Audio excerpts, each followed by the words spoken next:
জয় গুরু বন্দে পুরুষোত্তমম।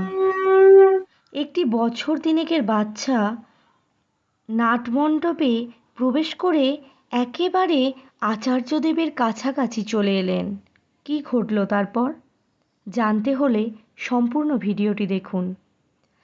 একটি বছর তিনেকের বাচ্চা ছেলে তার মায়ের সাথে এসেছে আচার্যদেবকে প্রণাম করতে। মা যখন আচার্যদেবকে প্রণাম করছে সেই অবসরেই ছেলেটি আচার্যদেবের নাটমণ্ডপে প্রবেশ করে একেবারে আচার্যদেবের কাছাকাছি চলে গিয়েছে। উপস্থিত সেবকেরা তৎপর হয়ে ওঠেন ছেলেটির গতিরোধ করার জন্য।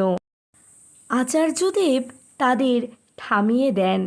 বাচ্চা ছেলেটিকে তার কাছে উপস্থিত হলে তিনি বললেন, তুই আমায় কিছু দিবি?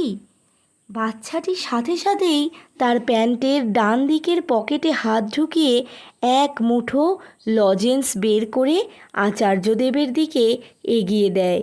আচার্যদেব দু হাত পেতে ভক্তি ভরে সেই লজেন্স গ্রহণ করেন। তিনি পুনরায় বাচ্চাটিকে বলেন, তোর কাছে আর লজেন্স আছে? বাচ্চাটি এবার তার প্যান্টের বাঁ দিকে হাত ঢুকিয়ে আরও কিছু লজেন্স বের করে আচার্যদেবের হাতে দেয়। আচার্যদেব আবারও বাচ্চাটিকে বললেন, তোর কাছে আর আছে? বাচ্চাটা এবার তার জামার বুক পকেট থেকে কিছু লজেন্স বের করে আচার্যদেবের হাতে দেয়। আর আছে? জিজ্ঞাসা করেন আচার্যদেব। এবার বাচ্চাটা তার মুখের ভিতরে যে লজেন্সটা ছিল সেটা বার করে আচার্যদেবকে দিতে চায়। তখন আচার্যদেব হাসতে হাসতে তাকে বললেন, থাক, ওটা তোর কাছেই থাক। ছেলের কাণ্ড দেখে শঙ্কিত মা এগিয়ে গিয়ে বাচ্চাটির হাত ধরে পিছিয়ে নিয়ে আসে। প্রণাম করে মা ও ছেলে নাটমণ্ডপের বাইরে এসে দাঁড়ায়। উপস্থিত সবাই অভিভূত হয়ে এই দৃশ্যটি দেখছিল। আচার্যদেব দু হাত ভরে বাচ্চাটির দেওয়া লজেন্স নিয়ে 1 মিনিট নীরব হয়ে বসে থাকেন।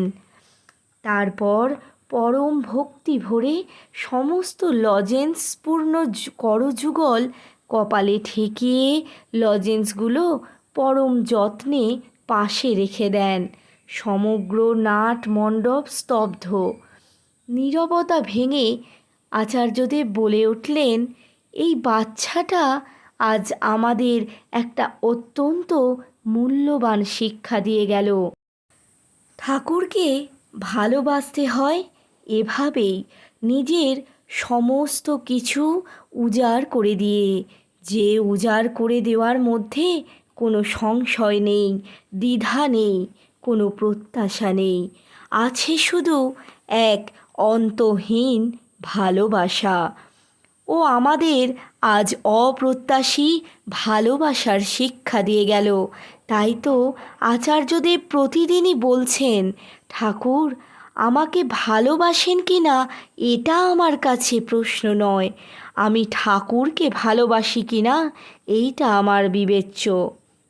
ঠাকুর বলেছেন, ঠাকুর তোরে ভালোবাসে তাতে তোর কি? তুই যদি না বাসলি ভালো, ভস্যে ঢালা ঘি। অর্থাৎ তিনি আমায় ভালোবাসুন বা না বাসুন, আমি আমার সমস্ত কিছু উজাড় করে দিয়ে তাকে ভালোবাসব। যখন থেকে ঠাকুরকে আমার জীবনের চালক রূপে গ্রহণ করেছি দীক্ষার মধ্য দিয়ে, তখন থেকেই তিনি প্রতিক্ষণ প্রতিটা মুহূর্ত আমার সাথেই আছেন। কিন্তু ভেবে দেখতে হয়, আমি কি আমার জীবনের প্রতিটা মুহূর্তে তাঁর সাথে আছি? জয় গুরু বন্দে পুরুষোত্তমম।